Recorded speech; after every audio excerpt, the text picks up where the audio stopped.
Hi everybody, Mitch here.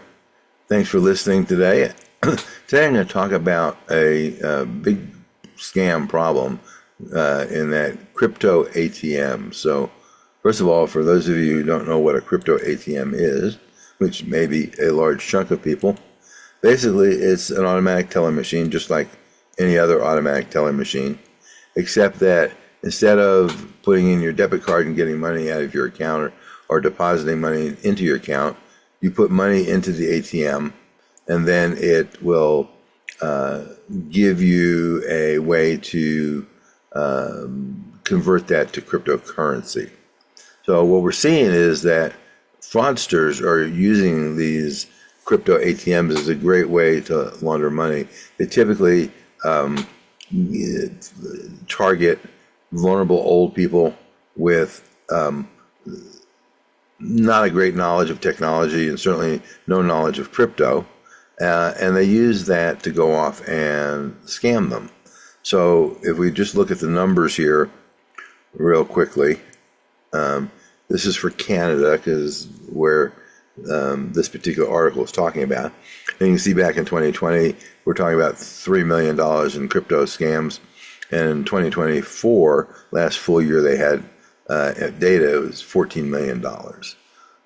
Fundamentally, what they do is this is a very traditional social engineering kind of attack. They send a text message, they send an email, they call you, they try to create some sense of urgency.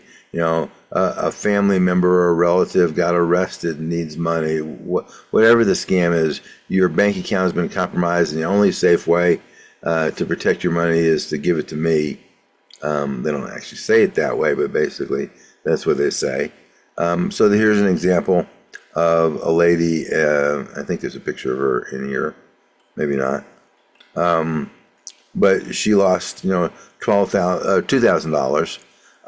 It's interesting. Several of the states, in particular, this lady was in Iowa, and then also in Arizona now. They're rolling out new rules regarding crypto ATMs to try to cut down on the scams. Both Arizona and Iowa are requiring notification, but the biggest thing is that they're making the ATM providers liable for fraud. So in this particular case, over here, this lady lost $2,000, and the ATM operator, which was Bitcoin Depot in this case, sent her a check for $1,000, which she has not cashed yet because she thinks that it will absolve them of liability for the other half of the money, and that may be true. That may not be true. In Arizona, if you are a Bitcoin ATM user, you have 30 days to report a transaction as a scam, as fraud, and the Bitcoin operator has to give you back your money. Bitcoin Depot, which is one of the big ATM owners, is now, the way they say they're protecting people is by requiring you to have an ID. It doesn't really protect anybody because these people are knowingly doing what they're doing. It's not like they're using somebody else's ID to commit fraud. They're socially engineering you. So I don't think that's going to have any impact, but it makes them feel better, and then they can go off and pretend like they're on the consumer side when in fact they're doing everything in their power to make sure that you use the ATM and they get their fees, which are very significant. The ATM fees for Bitcoin ATMs, and we complain about merchant fees at banks and cash fees at regular ATM withdrawals if you're not at your own bank or in the network of your bank of being 1, 2, 3%. These guys charge 7 to 20%. So they're very motivated to get you to complete the transaction, but they are doing a couple things in that department to try to reduce the heat on them. So that's kind of what they're doing. So how do you go off and deal with this? The way you deal with it is, at least if you have people that in your life that you think are vulnerable, take a deep breath. The first thing that we've seen some tech guys go off and try to play the system just to see what happens. So they call you, let's say, as one of the methods of a scam, and say, this is your nephew, and they do some research to figure out who your relatives are.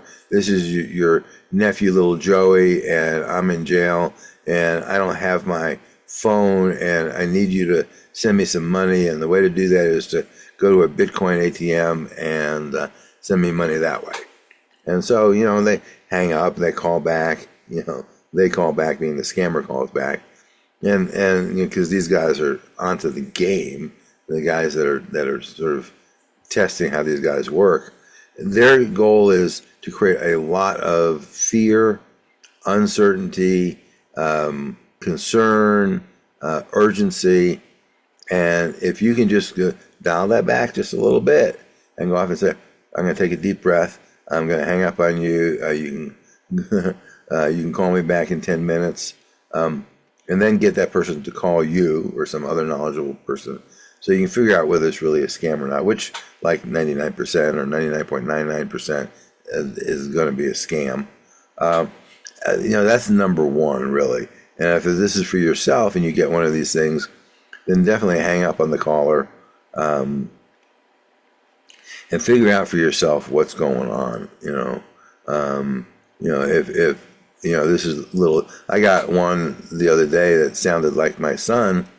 So, I put the caller on mute, and then I called my son on his phone, and he answered, "Hi, Dad, what's going on?" At that point, I knew it was definitely, I was already at like 99% probable that it was a scam, but that just became, 101% probable that it was a scam, given that I was talking to him on another phone.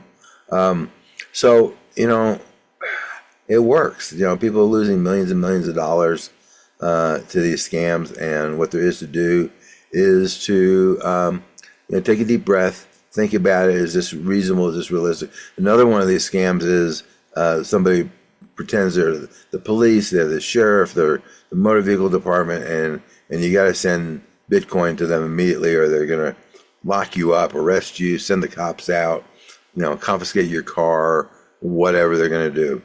And the idea is obviously to create panic. Well, first of all, government agencies don't work that way. They love to create panic, but they're not going to do it by telling you to go to a Bitcoin ATM. So, just take a deep breath, and think this through and say, is this reasonable? So that's kind of a tutorial on Bitcoin ATM scams, and listen for next time for our next bit of advice. Thanks for listening.